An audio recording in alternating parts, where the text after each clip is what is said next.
Hey guys, after a little bit of a layoff, I am back with another episode of Ask DeFranco's Gym. Today we have a question from Rich. He says, Joe, I work 2 jobs and my first job requires me to sit at a desk most of the day. By the time I get home, I only have about 30 minutes to train before I get ready for my second job. I love your Limber 11 routine, but I just don't have the time to do it before the kettlebell workout I perform between jobs. Do you have a quicker routine, namely for the lower body, that you could share? My first set of squats always feel like hell. Thanks, Coach. Rich, first of all, I commend you for working 2 jobs and still finding the time to train. That is a lesson for everybody who says they don't have enough time. Take a lesson here from Rich. But Rich, I'll get right to it because it sounds like you're a busy dude. Yes, I have a bunch of different routines. A lot of times I'm stuck. I don't have a lot of time to warm up. The days of completely skipping the warm-up, though, are long gone because when you do that, you're going to end up getting injured, and then you're going to have a lot longer layoff than you want. So much better to get something in than nothing. Since you mentioned that you do a kettlebell workout, I'm going to give you a kettlebell warm-up. These are my big 3 stretches. Namely, you talked about squatting and squatting feeling like hell. So I'm going to give you 3 surefire exercises that'll open everything up, and I guarantee will have you squatting pain-free and a real good range of motion as well. First thing we're going to do is address the hip flexors. You said you sit all day, so we need to open up those hip flexors. First, I highly recommend get yourself a lacrosse ball, and then you want to grab a 35 or 44 pound kettlebell. If you have a 25, that'll work too, but generally this is a 36 pounder from On It.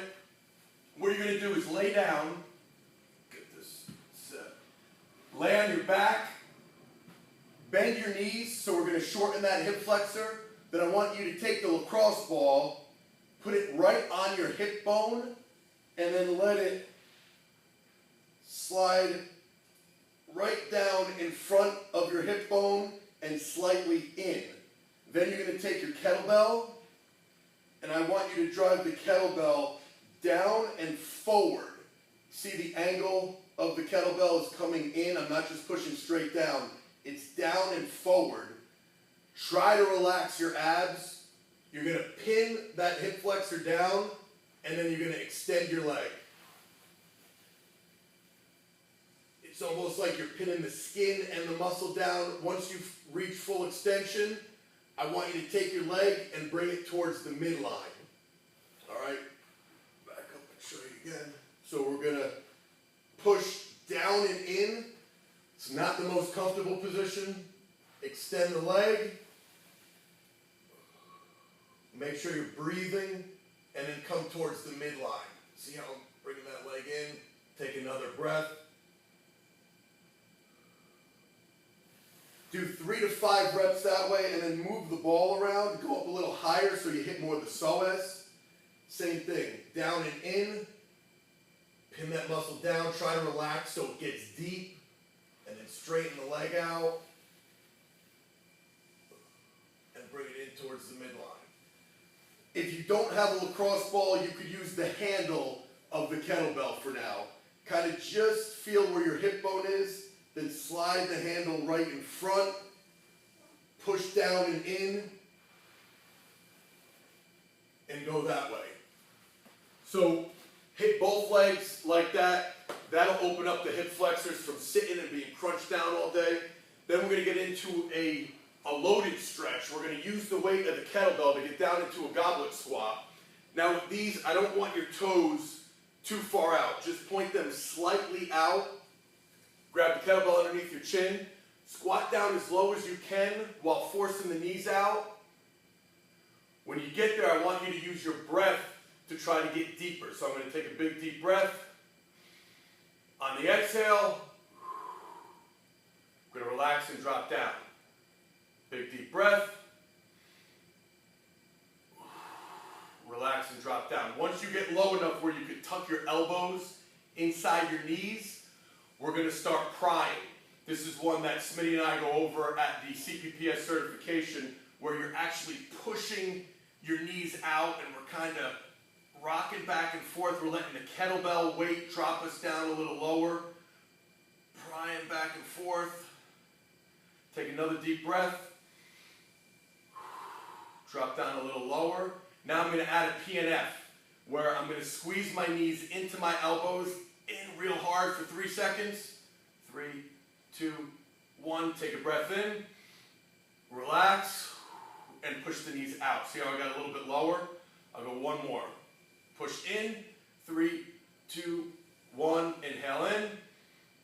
Relax and push your elbows out. See how I've gotten pretty deep. Now with here, I can even start rocking.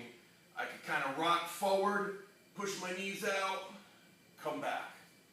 Rock forward, push my knees out, come back. Do 3 to 5 of these.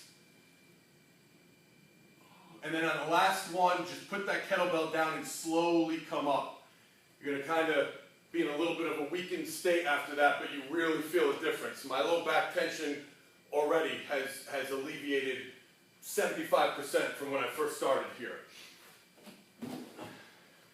Last one, I don't have any steps right here, but just get on one of your stairs. I'm going to use these steps, and let's use the weight of the kettlebell to stretch our calf. So the first thing you're going to do is straight leg, have the off leg dangling, let that just drop. The leg that we're stretching, it's going to be straight first, let that heel drop down, let the weight of the kettlebell just pull you down. After about 20 or 30 seconds there, bend your knee and push the heel down. You get more soleus and Achilles that way. And we're going to hold that for 20 or 30 seconds. Do that each leg, and that's your big 3. Take your 5 minutes, give you the best bang for your buck. Open up those hip flexors, goblet squat for the adductors, stretch. Then we're going to do the weighted stretch for the calves on the stairs. Guaranteed you will be squatting deeper and pain-free. Give it a try.